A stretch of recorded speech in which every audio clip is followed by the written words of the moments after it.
आप देख रहे हैं न्यूज़ सैर इंडिया और मैं हूं अरफाज अहमद डाइंग। हमारे साथ तनवीर हुसैन जी हैं जो कि स्टेट प्रेसिडेंट हैं ऑल डेली वेजर्स के। इनसे हम बात करेंगे, जिस तरह से एक शाम को एक नोटिफिकेशन निकली है उस पर हम बात करेंगे क्या मुद्दे और क्या डिमांड्स हैं इनकी।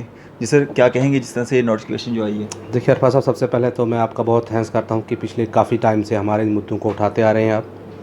तो जहाँ तक मैं न्यू रिक्रूटमेंट जॉब पॉलिसी की नोटिफिकेशन रात को निकली है, तो इसको पूरी तरह से हमने रीड किया और आज यहाँ हम जो सीनियर एडवोकेट शेख शकील जी उनके चैम्बर में भी हम आज यहाँ पे आए हैं कि कानूनी कितनी मदद हमें हो सकती है। लेकिन दुख की बात यह है अरफाज साहब कि पिछले काफ़ी 20-25-30 साल से हम डिपार्टमेंट अपनी सर्विस दे रहे हैं और अभी तक ऐसे साथी में जो 55 जिनकी एज हो चुकी है या जिन्होंने कई ने अपना बाजू गंवाया है, किसी ने अपना भाई गंवाया, किसी ने अपना पति गंवाया है और अभी तक उसको सरकार की तरफ से कोई रिलेक्शन नहीं मिली है।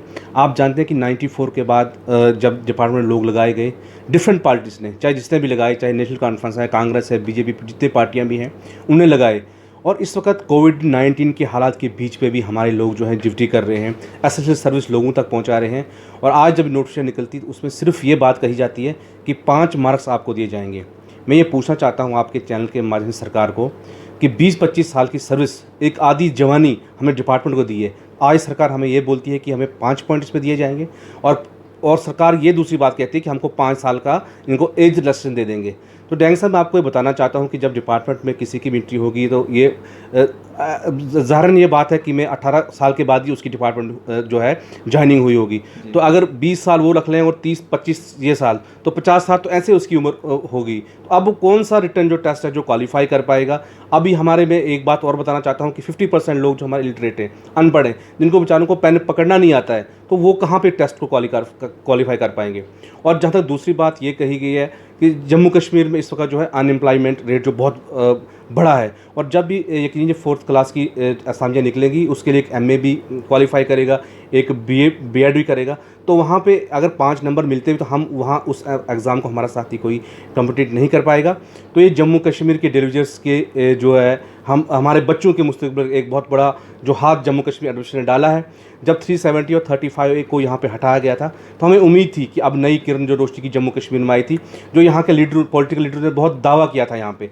तो लेकिन हम सड़कों पे रहे, हमने हर एक वो चाहे वो कपड़े खोल के भी रोडों पे रहे, पानी भी बंद किया, स्ट्राइकिंग की और जम्मू कश्मीर के हर पॉलिटिशियन लीडर से हम यहाँ से लेकर दिल्ली तक हम मिले। लेकिन आज अगर हमारे हक में ये फैसला आता है, इसकी जो हम कड़ी निंदा करते हैं और इसके लिए कानूनी सलाह क्या होगी वो भी आज हम एडवोकेट साहब हैं वहाँ पर, उनसे भी जानेंगे। और इसके लिए अगर रोडों पे हमें उतरना पड़ेगा हम रोडों पे भी उतरेंगे, लेकिन हम इस आर्डर का पूरी तरह से विरोध करते हैं। और कल इसकी हमारी एक प्रेस कॉन्फ्रेंस भी जम्मू में हुई है। हाल ही परसों में हमारी कश्मीर में एक हमारे साथी ने प्रेस कॉन्फ्रेंस की है। तो यूनी मस्जिद डिसाइड जो अपने ट्रेड यूनियन लीडर से करेंगे और साथ ही कानूनी सलाह लेके ही, चाहे रोडों पर उतरना पड़ा या चाहे कोर्ट में लड़ाई लड़नी होगी, हमारी एसोसिएशन जम्मू कश्मीर के 60,000 परिवार जिनके साथ लगभग इस वक्त 5 लाख जुड़े हैं, उनकी ज़िंदगी बचाने के लिए तनवीर हुसैन को जो भी कुर्बानी देनी होगी हम उसके लिए तैयार हैं और हमारी एसोसिएशन जो है अपने वर्कर्स के लिए वचनबद्ध है। हमारे साथ यहाँ पे senior advocate mister Shaikh Shakeel ji भी हैं, इनसे भी हम बात करते हैं और जानने की कोशिश करते हैं। सर, क्या इस बेइंसाफ़ी जो इन डेली वेजर्स के साथ होती आ रही है, मैं तो हर अपने जब भी हम डिबेट करते हैं मैं ये कहता ज़रूर हूँ क्योंकि मेरे को लगता है कि इनके साथ बेइंसाफ़ी हो रही है, तो क्या इसका कोई हल है? थैंक साहब, सबसे पहले तो मैं ये बात आपको कहूँगा कि ये जो तबका से कहते हैं, ये जो कैटेगरी है लोगों की, ये हमारे समाज के वो लोग हैं जो हमारे तमाम इसेंशियल सर्विसेज को चलाते हैं। बिल्कुल। आपको मालूम है कि ऑफिसरान कितना काम करते हैं और ग्राउंड के ऊपर कौन लोग काम करते हैं, इसे कहते हैं। लेकिन जब भी इनकी वेजेस की बात आती है, जब भी इनकी रेगुलराइजेशन की बात आती है, तो इनको सड़कों पे उतरना पड़ता है। मैंने खुद देखा है कि बस्ते लेकर, स्कूलों के बस्ते लेकर, अपने जिस्म से कपड़े उतार कर बच्चे भी और ये इनके जो वालिद हैं, ये जो सर्विस कर रहे हैं, चाहे ये डेली वेजर्स हैं, कंसोलिडेटेड हैं, कंट्रैक्चुअल हैं, ये सभी लोगों को मैंने खुद सड़कों पे देखा और आप लोग उसको कवर भी करते हैं। अब ये जो नए रूल्स जिसके लिए तनवीर साहब ने मुझे भी रुजू किया है और ये चाहते हैं कि हम इनको गाइड भी करें, तो मैंने आज ही इन्होंने मुझे ये कॉपी स्पेशल रिक्रूटमेंट रूल्स की मुझे इन्होंने प्रोवाइड की है।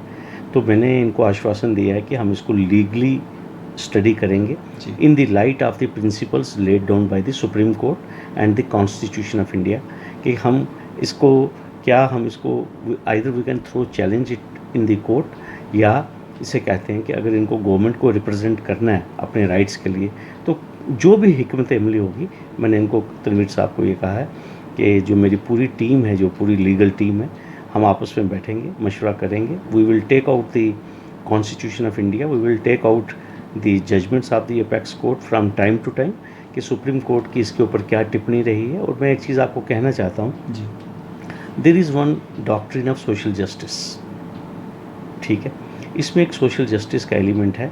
और अगर आप भारतीय आइन का प्रेम्बल देखेंगे जिसे कहते हैं, तो उसमें भी बात की गई है जस्टिस की। जस्टिस कौन सा? Social, economic and political.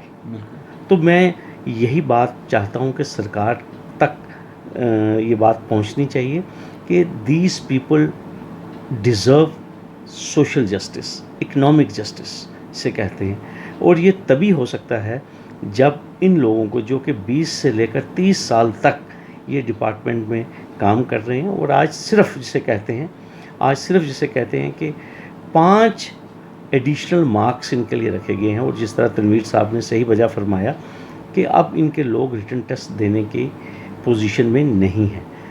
क्यों? क्योंकि वो लोग पिछले 15 से लेकर 20-25 सालों से फील्ड में काम कर रहे हैं, और आपने देखा कि स्किल्ड या सेमी स्किल्ड इनका काम है, ग्राउंड के ऊपर यही काम करते हैं। तो इन लोगों से ये तवक्को करना कि ये लोग कॉम्पिटिटिव टेस्ट में बैठेंगे और जो आज के जो फ्रेश ब्रेन है उसके साथ compete करेंगे, तो मेरी यही अभी जो मेरा टेंटेटिव जो व्यू है वो यही है कि हम इस पूरी रिक्रूटमेंट पॉलिसी को हम लीगली एग्जामिन करेंगे कॉन्स्टिट्यूशन की नज़र में, और फिर उसके बाद जो भी हतमी राय होगी वो इंशाल्लाह हम बहुत जल्द जो है वो तनवीर साहब को दे देंगे। फिर सर इसमें मैं बात करूंगा, जिस तरह से मिनिमम वेजेस एक्ट की अगर हम बात करें तो जो बाकी स्टेट्स में या यूटीज़ में लागू की जाती हैं वो यहाँ पे लागू नहीं होती हैं, तो वो भी इनका एक प्लस पॉइंट रहेगा इसमें। देखिए, अब तो सरकार खुद कह रही है कि 1 नेशन 1 लॉ 1 टैक्स, ठीक है। अगर मिनिमम वेजेस एक्ट जो था, ये मैं आपको ये बता दूं डैंग साहब कि 5 अगस्त 2019 से पहले भी मिनिमम वेजेस एक्ट जो था, क्योंकि जो सेंटर के जो लेबर लॉज थे वो जम्मू कश्मीर में डायरेक्टली एप्लीकेबल थे जी। तो उस वक्त भी इन लोगों के साथ इम्तियाजी सलूक हुआ है, उस वक्त भी जो मिनिमम वेजेस इनको मिलने चाहिए थे वो नहीं मिल रहे थे। और अभी भी जो रेट जो लास्ट गवर्नमेंट ऑर्डर है, मुझे लगता है कि गवर्नमेंट को उसे रिवाइज़ करना चाहिए और at par with other parts of the country, वहाँ पे जो रेट एप्लीकेबल है, जो दिल्ली में है, जो हरियाणा में है, जो पंजाब में है, ये लोग कोई आसमान तो मांग नहीं रहे जिसे कहते हैं। तो जो वो रेट बनता है मुझे लगता है कि वो इनको मिलना चाहिए, वो इनका हक भी है जिसे कहते हैं। चलिए, शुक्रिया सर हमारे साथ बात करने के लिए। और तनवीर जी, कितनी उम्मीद करते हैं अब और क्या अल्टीमेटम देना चाहते हैं सरकार को? देखिए सर, आखिरी दरवाज़ा तो कानून का ही होता है, उसके ऊपर तो है नहीं कुछ, फिर ऊपर वाले की आवाज़ है। तो हम यही दुआ करेंगे कि सबसे पहले तो इस सरकार को अच्छी सद्बुद्धि आए, अच्छी हमें जो कोर्ट का रास्ता ना देखना पड़े। हम तो यही चाहते हैं। कल सुनने में आ रहा है कि एलजी साहब कोई वीडियो कॉन्फ्रेंस से एक मीटिंग भी बुला रहे हैं, तो मेरी यही अपील है कि कल कोई अच्छा फैसला हमारे लिए लें। कम से कम हम नहीं बोल रहे उनको कि आप इस 60,000 एक बार ही उनको एंगेज करो, कम से कम एक वर्क फ्रेम बनाएं, एक टाइम पीरियड बनाएं। जैसे 94 से लेकर 2005 सबसे सीनियर लोग हैं जो बेचारे अब 50 से अबो हैं, पहले उनको ले जाए, उसके बाद दूसरे फेज़ वाइज फेज़ बैनर में ही करें, कुछ न कुछ को राहत दें। और कल में एक भाजपा के लीडर का एक बयान सुन रहा था कि इनकी जी हमने 6,000 कर दिया। तो जिनने 1.5 लाख रुपया जिनकी सैलरी थी, और मैं कहता हूं कि मैं किसी एक पार्टी को टारगेट नहीं करना चाहता हूं, लेकिन मैं ये बताना चाहता हूं कि जितना इन पॉलिटिकल लीडरों ने जम्मू कश्मीर को लूटा है, अंग्रेज़ों से ज़्यादा मैं कहा इनको लूटा है। और जब हमारी वेजेस की बात आती है, हमारी पॉलिसीज़ की बात आती है, तो इनके पास कोई हमारे लिए पॉलिसी नहीं है। और ये कहते हैं कि इनको हमने 6,000 से कौन सा घर चलता है। आज दूध और बच्चे का लाना हमें उसके लिए कितना पैसा लगता है, हमारे बच्चों की स्कूलों की फ़ीस कितनी है, आज बाहर मार्केट का देखिए लॉकडाउन का सिचुएशन है। और मैं ये बताना चाहता हूँ कि जो पीछे ही एक हमारा इशू उठा था 12 सीरीज़ का, 17/3/2015 में सरकार बैन करती है कि कोई भी रिक्रूटमेंट डेलीवरीज की नहीं होगी।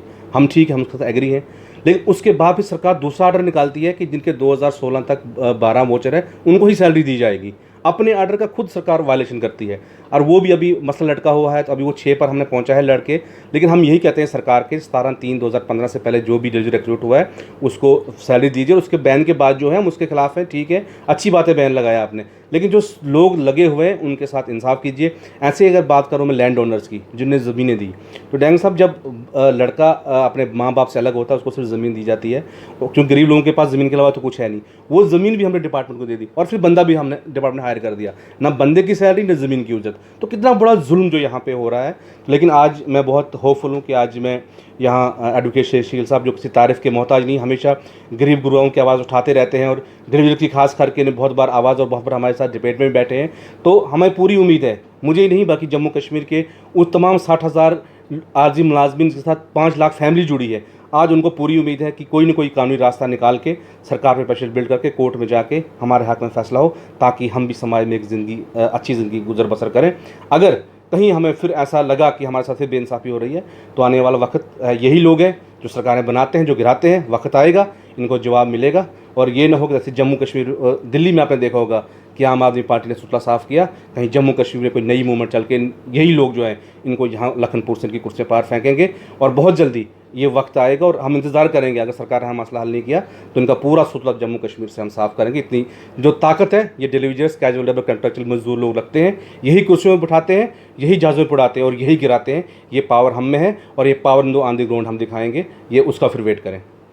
चलो शुक्रिया हमारे साथ जुड़ने के लिए। और जिस तरह से अगर हम ऑल डिपार्टमेंट्स डेली वेजर की बात अगर करें, तो जिस तरह से हर डिपार्टमेंट को चलाने वाला अगर हम देखेंगे ग्राउंड लेवल पे जो है ये डेली वेजर जो लोग होते हैं यही चलाते हैं। हम किसी भी डिपार्टमेंट में चले जाएं, ग्राउंड लेवल पे काम करने वाले लोग जो हैं यही लोग होते हैं, और इन्हीं के साथ जो है सबसे ज़्यादा बेइंसाफ़ी होती है। और सरकारें जो होती हैं वो लोगों की वेलफेयर के लिए होती हैं, और सरकारें ऐसे ऐसे ऑर्डर्स इशू कर रही हैं जिसमें इन जो डेली वेजर्स हैं, जिनके ये जो एक इनको उम्मीद थी कि आज नहीं तो कल हमारे परिवारों में हमारे जो नौकरियां पक्की होंगी, हम में जो सुधार आएंगे, हम भी अपने परिवार को जो है अच्छे से संभाल पाएंगे, चला पाएंगे। और ये इस तरह के ऑर्डर्स जो लाए जाते हैं इनसे जो है इनके मोरल को जो है ठेस पहुंचती है, और ये इस ऑर्डर के ख़िलाफ़ जो है थक हार के इनको जब ये कोर्टों का भी अब इनको सहारा लेने की ज़रूरत पड़ रही है। और इस तरह की सरकारें जो चलाई जा रही हैं यहाँ जम्मू कश्मीर यूटी में। फ़िलहाल मुझे दीजिए इजाज़त। मैं अरफाज अहमद डैंग, न्यूज़ है इंडिया के लिए अदरीस मोहम्मद के साथ।